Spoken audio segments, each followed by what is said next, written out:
Good morning, students. This is Dr. Fitzgerald. I am so excited to be reading for you today the classic tale of Peter Rabbit. I wonder what this is going to be about. Once upon a time, there were 4 little rabbits, and their names were Flopsy, Mopsy, Cottontail, and Peter. They lived with their mother in a sandbank under the root of a very big fir tree. "Now, my dears," said old Mrs. Rabbit one morning, "you may go into the fields or down the lane, but don't go into Mr. McGregor's garden. Your father had an accident there. He was put in a pie by Mrs. McGregor. Now run along and don't get into mischief. I am going out."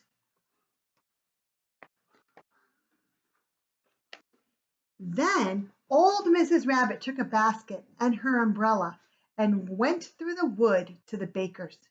She bought a loaf of brown bread and 5 currant buns. Flopsy, Mopsy, and Cottontail, who were good little bunnies, went down the lane to gather blackberries.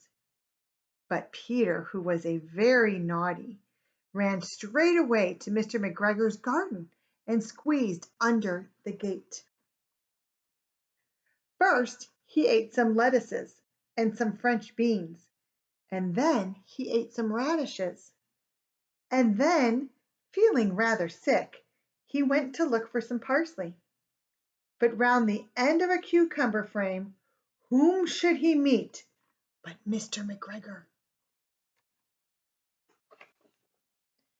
Mr. McGregor was on his hands and knees planting out young cabbages, but he jumped up and ran after Peter, waving a rake and calling out, "Stop, thief!" Peter was most dreadfully frightened. He rushed all over the garden, for he had forgotten the way back to the gate. He lost one of his shoes among the cabbages and the other shoe amongst the potatoes. After losing them, he ran on 4 legs and went faster, so that he might have got away altogether if he had not unfortunately run into a gooseberry net and got caught by the large button on his jacket. It was a blue jacket with brass buttons, quite new. Peter gave himself up for lost and shed big tears. But his sobs were overheard by some friendly sparrows, who flew to him in great excitement and implored him to exert himself. Mr. McGregor came up with a sieve, which he intended to pop upon the top of Peter, but Peter wriggled out of it just in time, leaving his jacket behind him. Peter rushed into the tool shed and jumped into a can. It would have been a beautiful thing to hide in if it had not had so much water in it. But Mr. McGregor was after him in no time and tried to put his foot upon Peter, who jumped out of the window, upsetting 3 plants. The window was too small for Mr. McGregor, and he was tired of running after Peter. He went back to his work. Peter sat down to rest. He was out of breath and trembling with fright, and he had not the least idea which way to go. Also, he was very damp from sitting in the can. After a time he began to wander about, going lippity-lippity, not very fast, and looking all around. He found a door in the wall, but it was locked, and there was no room for a fat little rabbit to squeeze underneath.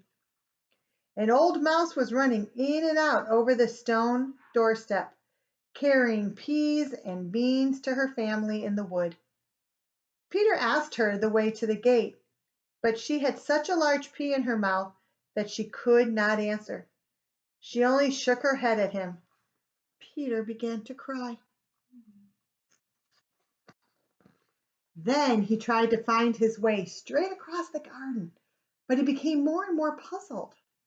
Presently he came to a pond where Mr. McGregor filled his water cans. A white cat was staring at some goldfish. She sat very, very still, but now and then the tip of her tail twitched as if it were alive. Peter thought it best to go away without speaking to her. He had heard about cats from his cousin, little Benjamin Bunny. He went back towards the tool shed, but suddenly, quite close to him, he heard the noise of a hoe. Scritch, scratch, scratch, scritch. Peter scuttered underneath the bushes. But presently, as nothing happened, he came out and climbed upon a wheelbarrow and peeped over. The first thing he saw was Mr. McGregor hoeing onions. His back was turned towards Peter, and beyond him was the gate. Peter got down very quietly off the wheelbarrow and started running as fast as he could go along a straight walk behind some black currant bushes. Mr. McGregor caught sight of him at the corner, but Peter did not care. He slipped under the gate and was safe at last in the wood outside the garden. Mr. McGregor hung up the little jacket and the shoes for a scarecrow to frighten the blackbirds. Peter never stopped running or looked behind him till he got home to the big fir tree.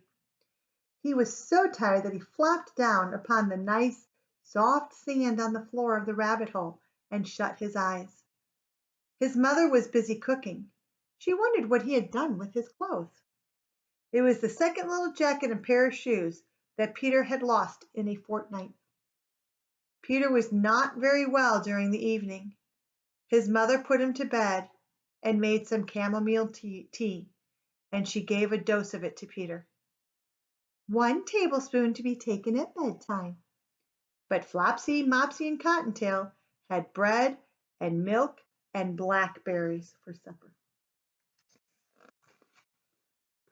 I hope you enjoyed this book. We miss you. Hope you are continuing reading and staying safe.